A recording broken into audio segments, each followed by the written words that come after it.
তাহলে একটা দেশের জন্য, মানুষের জন্য কি এমন পরিবর্তন হবে? মানুষ রাস্তাঘাটে এখন বেড়াতে পারছে না, আতঙ্কে থাকে। শেখের বেটির সময় যে শাসন, গুম, হত্যাকাণ্ড, আইনের শাসনের অনুপস্থিতি, সে একই অবস্থা এখন আমরা দেখতে পাচ্ছি। আপনারা দেখেছেন অতি সম্প্রতি কক্সবাজারে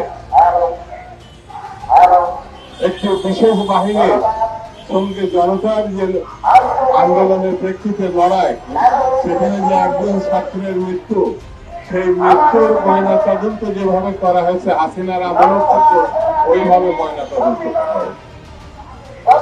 ঘরের মধ্যে মানুষ মারা যাচ্ছে, রাস্তায় মানুষ মারা যাচ্ছে।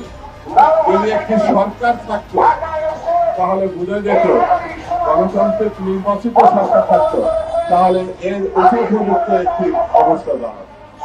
আমরা এই সভা থেকে দাবি করি অনতি বিলম্বে আইন শৃঙ্খলা পুনঃ প্রতিষ্ঠা করে মানুষের স্বস্তি দেওয়ার জন্য।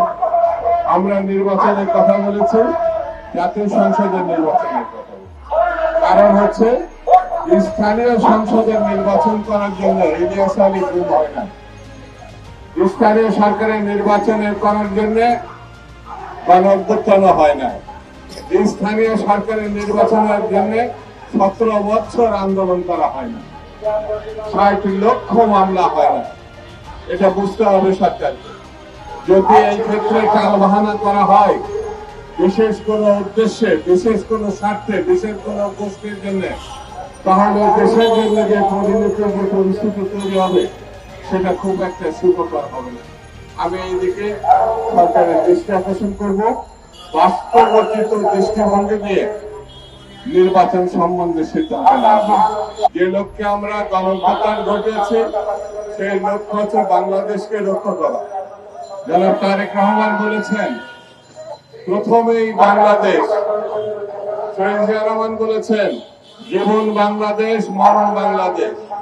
এই বাংলাদেশ প্রশ্নে কোন কারোর সঙ্গে, কোন দেশের সঙ্গে আপোষ নাই।